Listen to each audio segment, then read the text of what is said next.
Welcome to citizens pulse. నేను మీ రాజేష్.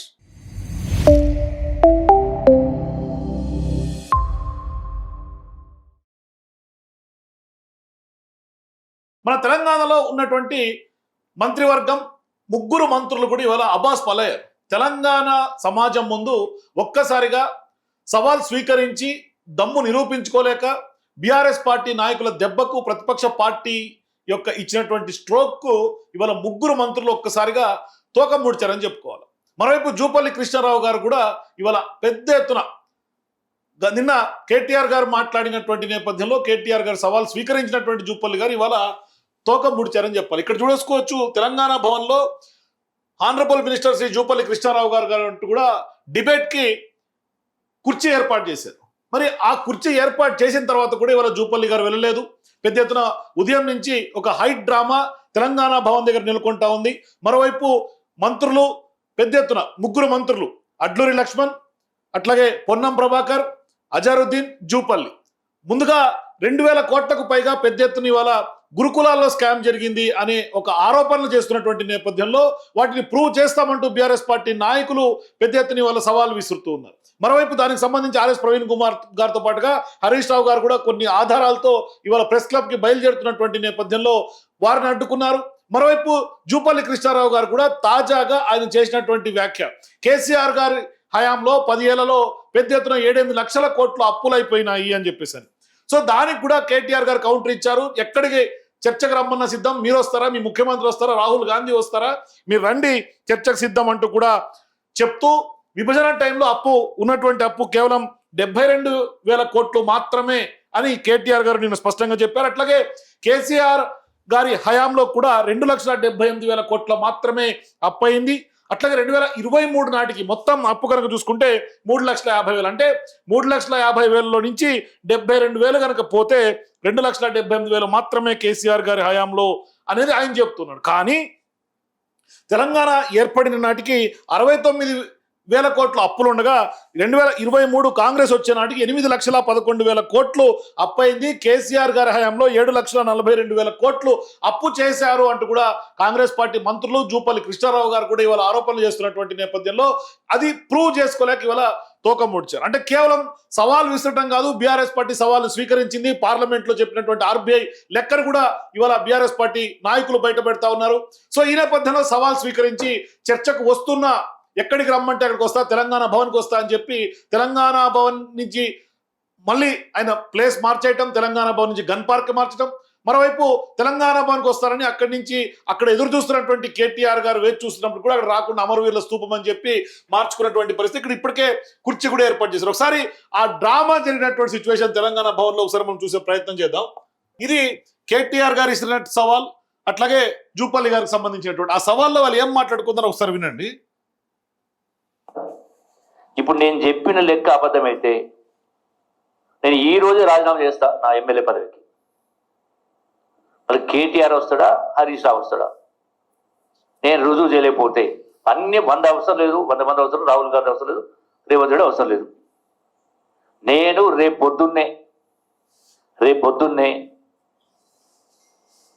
వస్తా. BRS party అవసరం నేను వస్తా. నేను చెప్పింది అబద్ధమైతే నేను పొద్దున్నే రేపు స్పీకర్కు రాజీనామా ఇస్తా. ఈ అప్పు గురించి చెప్పగలితే ఇది ఒకటి చాలదా? మర్చిపోకటి, అన్నం ఉడికిందా లేదని చూడాలంటే ఒక మెతుకు పట్టుకొని చూస్తే చాలు. ముఖ్యమంత్రి విసిరిన సవాలుకు నేను రెడీ, మా పార్టీ తరఫున నేను వస్తా, చేసేదే చెత్త పాలన, దాని మీదకెళ్ళి చర్చ అంటాడు. వెల్కమ్. వరంగల్ చౌరస్తాలో పెట్టుకుందామా? ఎక్కడైతే నువ్వు రైతు డిక్లరేషన్ అని చెప్పి నువ్వు మీ రాహుల్ గాంధీ వచ్చినరో అక్కడికి వస్తావా? పెడదామా చర్చ? లేదా అశోక్ నగర్ చౌరస్తాలో పెడదామా? 2 లక్షల ఉద్యోగాలు అని చెప్పి రాహుల్ గాంధీ డైలాగులు కొట్టిన అశోక్ నగర్ చౌరస్తాలో పెడతావా? తెలుసుకుందామా? రైతు మీదైనా నిరుద్యోగుల మీదైనా దేని మీదైనా సరే టాపిక్ నీ ఇష్టం, ప్లేస్ నీ ఇష్టం, డేట్ కూడా నీ ఇష్టం. చేతనైతే నువ్వు వస్తావా, నీ రాహుల్ గాంధీ వస్తాడా, ఎవరు వస్తారో రండి. తప్పకుండా మిమ్మల్ని గనక అక్కడ గణాంకాలతో సహా మీ తప్పులు బయట పెట్టకపోతే, మిమ్మల్ని మీ పరిపాలన యొక్క వైఫల్యాన్ని నగ్నంగా నిలబెట్టకపోతే అశోక్ నగర్ చౌరస్తాలో, వరంగల్ చౌరస్తాలో శాశ్వతంగా రాజకీయాల నుంచి తప్పుకుంటా. మొన్న సీఎంగా ఉన్నటువంటి రేవంత్ రెడ్డి గారు ఎప్పుడైతే రైతు సంబంధించినటువంటి నిధుల విడుదల తర్వాత కేటీఆర్ గారి సవాలు స్వీకరించి ఎక్కడైనా చర్చకు సిద్ధమని తెలంగాణ భవన్కు వస్తానని జూపల్లి గారు చెప్పిన తర్వాత ఇవాళ తెలంగాణ భవన్ రావాలి కదా. మరి ఇవాళ రాజీనామా ఎవరు చేయాల్సినటువంటి అవసరం ఉంది? ఇవాళ తోక ముడిచినటువంటి జూపల్లి గారు ఖచ్చితంగా రాజీనామా చేయాల్సినటువంటి బాధ్యత లేదా? మరి ఆయన 8 లక్షల కోట్లు అప్పు అయింది మా చేతికి వచ్చినాటికి అని చెప్పి ఆ లెక్కలు తప్పు అని ఖచ్చితంగా ప్రూవ్ చేస్తామని కేటీఆర్ గారు బీఆర్ఎస్ పార్టీ నాయకులు చెప్తుంటే ఒప్పని ప్రూవ్ చేసుకోవాల్సినటువంటి బాధ్యత జూపల్లి గారికి లేదా? అయితే నాకు తెలిసి ఇటు తోక ముడ్చటము గతంలో కూడా ఇదేమి కాంగ్రెస్ పార్టీ నాయకులకు కొత్త ఏమి కాదు. గతంలో కూడా కేటీఆర్ గారు ప్రెస్ క్లబ్ కి వెళ్ళి అక్కడ కుర్చీ ఏర్పాటు చేశారు. ఆ సందర్భంగా కూడా వాళ్ళు ఏమి మాట నిలబెట్టుకున్నటువంటి దాఖలాలు లేవు. ఇవాళ కాంగ్రెస్ పార్టీ ప్రజల ముందు మంత్రుల పరువు తీసుకున్నారు. మరి నిజంగా ఇవాళ అన్ని వేల కోట్లు 7,42,000 కోట్లు కేసీఆర్ గారి హయాంలో అప్పు చేశారు అని ఆరోపణలు చేస్తున్నటువంటి కాంగ్రెస్ పార్టీ వాళ్ళు ప్రూవ్ చేసుకోవాలి కదా. ప్రూవ్ చేయాల్సినటువంటి బాధ్యత ఉంది కదా. దానికి ఇప్పుడేమంటారు జూపల్లి గారు చూడండి.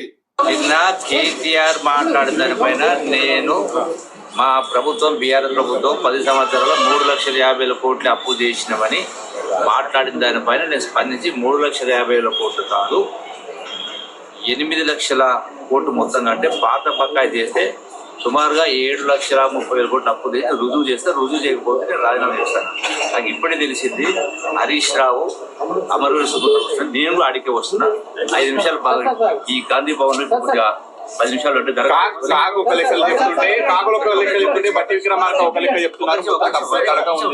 ఎందుకు వినండి. హరీష్ రావు ఇప్పుడు అమరవీర సుబ్రహ్మణ్యం వస్తుంది తెలిసింది 10 నిమిషాల్లో. నేను గాంధీ భవన్ లో 10 నిమిషాలు దరఖాస్తు తీసుకొని నేను అడుగుతా. హరీష్ రావు కేటీఆర్ కేసీఆర్ అందరూ అడిగిరాని మీరే మళ్ళీ అడ్డుకునేది మీ పోలీసు. నేను వస్తున్నా కేసీఆర్ చూడండి, నేను వస్తున్నా అని చెప్తున్నాడు కదా. అడ్డుకుంది మీ పోలీసు వాళ్ళు అంటే మాత్రం ఆయన సమాధానం చెప్పట్లా. అసలు బయటికి వచ్చినటువంటి హరీష్ రావు గారిని అక్కడ ఉన్నటువంటి బీఆర్ఎస్ పార్టీ నాయకుల్ని అరెస్ట్ చేసి రానివ్వకుండా అలా సిటీ మొత్తం తిప్పుతా ఉన్నారు. కవాడిగూడ పోలీస్ స్టేషన్ తీసుకుపోయినట్టు సమాచారం వస్తూ ఉంది. మొత్తం సిటీ మొత్తం డీసీఎంలు పెట్టుకొని తిప్పుతా ఉన్నారు. వెనకాల భారీ స్థాయిలో కాన్వాయ్ పోతా ఉంది. అది కూడా చూపిస్తా విజువల్స్ మీకు. మరి అధికారం వీళ్ళ చేతిలో ఉంది కదా. మరి చర్చకు సమయం ఇవ్వాలి కదా. చర్చ ఇప్పుడు పొలిటికల్ గా బహిరంగ సభల్లో ప్రెస్ మీట్లో మీరు మాట్లాడి వదిలేసి జనాలకు వదిలేయటం కాదు కదా. బట్టగాల్సి మీదేసేయటం కాదు కదా. మీరు ఏదైతే ఆరోపణలు చేశారో ఆ ఆరోపణల్ని మీరు చర్చకు తావివ్వాలి కదా. అక్కడికి మీకు అవకాశం కల్పించుకోవాలి కదా. మరి అది లేనప్పుడు ఎందుకు అటువంటి ఫాల్తు ఆరోపణలు చేయటం? అది వాస్తవం ఉంటే మీరు ప్రూవ్ చేసే దమ్ము ఉంటే మీరు ప్రూవ్ చేయాలా. లేదంటే ఇప్పుడు చూడండి నిజంగా వీళ్ళకి ప్రూవ్ చేసేది పరిస్థితి ఉందో లేదో చూపిస్తాం మీకు. ఇప్పుడు చూడండి కేటీఆర్ అని హరీష్ ముగ్గురు అని వాళ్ళ బామోదేరా అనుకో ఆల్రెడీ హరీష్ రావు బయలుదేరిందట అమరవీర సభ అడిగి ఆ కేటీఆర్ బామర్దిని కూడా అడిగి రమ్మని చెప్పండి. నేను అక్కడికి అరగంట ఉంటా. చూడండి తెలంగాణ భవన్ లో కేటీఆర్ గారు రెడీగా ఉన్నారు అంటే ఈయన కేటీఆర్ గారు ఉన్న దగ్గరికి నేను తెలంగాణ భవన్ పోతా అని చెప్తలేడు. హరీష్ రావు గారు ఆల్రెడీ అమరవీరుల స్థూపం కాడికి వస్తున్నట నాకు సమాచారం ఉంది అక్కడికి పోతున్నా అంటాడు. ఎందుకు ఇట్లా తోక ముడిచి మాట మార్చాల్సినటువంటి పరిస్థితి? నిజంగా వీళ్ళకి ఎంత చిత్తశుద్ధి ఉందో కూడా చూపిస్తూ చూడండి. మాజీ మంత్రివర్యులు హరీష్ రావు గారు సిఎస్ఆర్ ఆ నియోజకవర్గానికి సంబంధించినటువంటి బీఆర్ఎస్ సిఎస్ఆర్ కార్యకర్తల సమావేశంలో మాట్లాడుతూ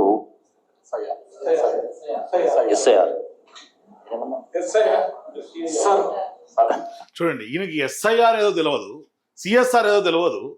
ఎస్ఐఆర్ అంటే అది ఎలక్షన్ కమిషన్ చేస్తున్నటువంటి ఇంటెన్సివ్ రివిజన్ కార్యక్రమం. ఒక మంత్రి హోదాలో ఉండి మీకు ఎస్ఐఆర్ తెలియదు, సిఎస్ఆర్ తెలియదు, సిఎస్ఆర్కి సంబంధించినటువంటి కార్యకర్తల మీటింగ్ అంటాడు. అసలు సిఎస్ఆర్ అన్న కార్యకర్తలు ఎక్కడన్నా ఉంటారా? అంటే బేసిక్ తెలవకుండా ఇవాళ మీరు 8 లక్షల కోట్లు అంటే వీళ్ళు చెప్పే లెక్క, ముఖ్యమంత్రి చెప్పే లెక్క ఒకటి, డిప్యూటీ సీఎం ఫైనాన్స్ మినిస్టర్ చెప్పే ఒక లెక్క, జూపల్లి కృష్ణారావు గారు చెప్పే లెక్క ఒకటి, ఆయన ఇంతకు ముందు చెప్పింది ఒకటి, నిన్న చెప్పింది ఒకటి. అట్లా పూటకొక మాట పూటకో లెక్క చెప్పే మీరు ఇవాళ మీరు ఎట్లా ప్రూవ్ చేస్తారు? మీ దగ్గర ఏం డాక్యుమెంట్స్ ఉన్నాయి? ఇవాళ హరీష్ రావు గారు ఆయన డాక్యుమెంట్లు పట్టుకొని వచ్చిండు. మీరు ఏం డాక్యుమెంట్ పట్టుకొని వచ్చారు? మీ డాక్యుమెంట్ ఎక్కడ? మీరు ప్రూవ్ చేస్తా అరగంటలో వస్తా అన్నారు కదా. మీ డాక్యుమెంట్లు ఎక్కడ? ఆయన ఒక సీల్డ్ కవర్లో పూర్తి స్థాయిలో ఆధారాలతో చదువుకుంటున్నటువంటి డాక్యుమెంట్లు తీసుకొని బయలుదేరాడు మీ దగ్గర. మీ దగ్గర ఎక్కడ ఉంది? మీరు పంపిస్తారా? మీరు అసలు ఫోన్లే ఎత్తలేరు కదా. హరీష్ రావు గారు ఫోన్ చేస్తే ఫోన్లు ఎత్తక మీరు భయపడిపోయి ఏడ వస్తే ఏడ చర్చలో ఏడ బండారం బట్టబయలు అవుతుందని మీరు భయపడి ఫోన్లు ఎత్తక పోలీసులతోటి పెద్ద ఎత్తున ఒక హైడ్రామా క్రియేట్ చేసి మరి వాళ్ళందరినీ కూడా అరెస్టు చేసి లాస్ట్కి అరెస్టు చేస్తుంటే బీఆర్ఎస్ పార్టీ నాయకులు అరెస్టు చేయకుండా భవన్ దగ్గరే ఉంచేందుకు ఆ చాబీని కూడా పీకేసారు. DCM కి సంబంధించినటువంటి చాబి.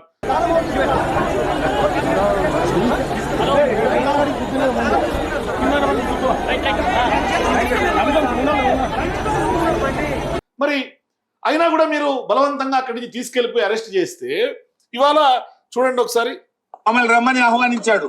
అక్కడ అమరవీరుల స్తూపం దగ్గర ఉన్నాడు. కానీ మేము వెళ్తుంటే పొన్నం ప్రభాకర్ గారు ఫోన్ ఎత్తడం లేదు, ఇక్కడ పోలీసు వాళ్ళేమో మమ్మల్ని పోనీయడం లేదు. రింగ్ అవుతుంది, ఆయన ఫోన్ చేస్తుండే హరీష్ రావు గారు. It is not answering. అదే విధంగా ఇప్పుడు లక్ష్మణ్ గారికి ఫోన్ చేస్తాను, పొన్నం ప్రభాకర్ గారు ఎత్తలేదు. లక్ష్మణ్ గారు అరే ఇగో నన్ను రాలేదు పారిపోయినామని తింటుండగా చూడు, ఇక్కడ తింటున్నాడు నన్ను హరీష్ రావు రాలేదని.